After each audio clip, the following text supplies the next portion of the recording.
Bienvenue. Dans le monde du transport, on pense tout de suite à certains coûts, bien sûr, le carburant, les salaires, c'est évident.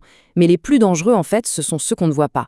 Ceux qui, jour après jour, freinent la croissance et grugent les marges. Aujourd'hui, on va mettre en lumière ces coûts cachés et les frustrations bien réelles qu'ils génèrent au quotidien. Allez, imaginez un peu la scène. Le téléphone qui n'arrête pas de sonner, la boîte de réception qui déborde d'emails urgents. Le répartiteur qui est censé être là pour planifier, pour organiser, passe en réalité tout son temps à éteindre des feux. C'est un véritable chaos quotidien, une situation que beaucoup trop de gens dans le secteur connaissent par cœur. Et voilà la réalité mise en chiffres. C'est assez parlant, non? Le temps d'un répartiteur est littéralement dévoré, à 75%, par des tâches réactives. Pensez à ça, 40 à 50 appels par jour, juste pour répondre à la même question, où en est ma livraison? Au final, il ne reste qu'un tout petit quart de son temps pour le vrai travail, la planification, la stratégie, bref, tout ce qui fait vraiment avancer l'entreprise. Et ça nous amène tout droit au premier grand défi, cette espèce de course infernale contre la montre. Chaque minute passée à courir après une information est une minute qui n'est pas utilisée pour créer de la valeur. C'est une perte sèche. Concrètement, ça donne quoi? Ça donne 3 heures. 3 heures perdues. Chaque jour. C'est un cycle sans fin, complètement manuel. On appelle le chauffeur, on attend sa réponse, on rappelle le client. Et pendant tout ce temps-là, les appels pour de nouveaux contrats, eh bien, ils tombent sur une ligne occupée. Le coût d'opportunité, il est juste énorme. C'est là qu'on voit toute la différence. D'un côté, on a le goulot d'étranglement manuel, de l'autre, une solution automatisée. Un portail de suivi, ça ne fait pas que libérer du temps pour le répartiteur, ça donne aussi le pouvoir au client. Il peut suivre sa livraison quand il veut, en temps réel, sans avoir à décrocher son téléphone.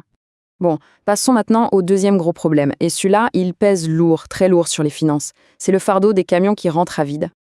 Le scénario est classique. Le camion arrive à destination, il a livré sa cargaison, parfait. Et maintenant, il faut trouver un chargement pour le retour. Et là, c'est une véritable bataille qui commence.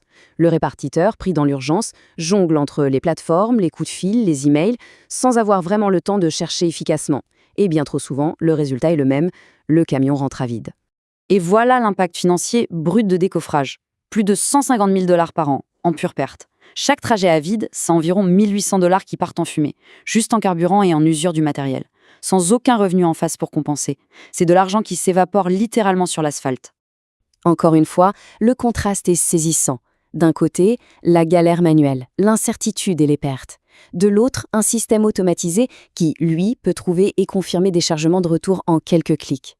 Ce qui était une perte sèche devient, comme par magie, une nouvelle source de revenus. Parlons maintenant du troisième point qui fait mal, le nerf de la guerre, le flux de trésorerie. Ou plutôt, l'interminable attente entre le moment où le travail est fait et celui où l'argent rentre. Un délai qui est presque entièrement créé par des processus papier d'un autre âge. Regardez bien cette chronologie. Au jour 0, la livraison est faite, le travail est terminé. Mais la facture, elle, n'est envoyée que 18 jours plus tard en moyenne. Pourquoi une telle attente? Tout simplement parce qu'il faut attendre que le chauffeur revienne avec les bons de livraison en papier. On ajoute à ça les 30 jours de délai de paiement standard et on arrive à 48 jours. 48 jours d'attente pour être payé. C'est un gouffre pour la trésorerie. Et ce n'est pas tout. Le papier a un autre coût caché. Des milliers de dollars de frais accessoires, comme le temps d'attente ou les surcharges de carburant, ne sont tout simplement jamais facturés. Si le chauffeur ne les note pas clairement sur son bout de papier, eh bien cet argent est perdu, à jamais. Là encore, le passage au numérique change absolument tout. La preuve de livraison est capturée instantanément avec un téléphone. La facture peut partir le jour même. Tous les frais sont enregistrés automatiquement. Ce fameux fossé de trésorerie de 48 jours, il disparaît. C'est aussi simple que ça. Ok, maintenant prenons un peu de recul. On a vu tous ces petits problèmes du quotidien. Mais quand on les met bout à bout, on se rend compte qu'ils créent un obstacle majeur qui empêche toute l'entreprise de passer à la vitesse supérieure. Prenez la planification des itinéraires par exemple. Quand elle est faite à l'instinct, juste en suivant l'ordre dans lequel les appels sont arrivés, on ajoute facilement 15% de kilomètres pour rien. Et le coût de ça, 40 000 $ de carburant gaspillé chaque année. Et je ne parle même pas des heures supplémentaires payées aux chauffeurs. Et voici peut-être le point le plus critique. Le lien direct entre ces inefficacités et la pénurie de main-d'œuvre. Des itinéraires mal fichus, des processus frustrants, ça ne donne pas envie de rester. Résultat, c'est de plus en plus dur d'attirer et de garder de bons chauffeurs. Et des chauffeurs en moins, ça veut dire des camions à l'arrêt, soit 45 000 $ de revenus qui ne rentrent pas, chaque mois. Alors, comment on sort de ce cercle vicieux? La solution, ce n'est pas de travailler plus ou de crier plus fort, c'est d'intégrer un partenaire intelligent, une sorte de copilote, qui vient transformer ce chaos opérationnel en un système parfaitement maîtrisé.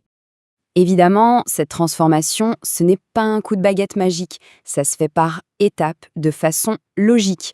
D'abord, on met le doigt sur les vrais points de friction.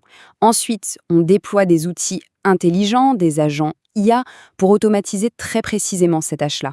Et l'objectif final, c'est d'arriver à une visibilité complète en temps réel sur l'ensemble des opérations. On termine avec cette question, qui est essentielle. Quand on fait face à des pertes qui se chiffrent en dizaines, voire en centaines de milliers de dollars chaque année, la perspective change complètement. La question n'est plus de savoir combien coûte une solution, mais plutôt quelle est la valeur d'éliminer ces problèmes une bonne fois pour toutes. Pour une entreprise, qu'est-ce que ça vaut vraiment de reprendre enfin le contrôle?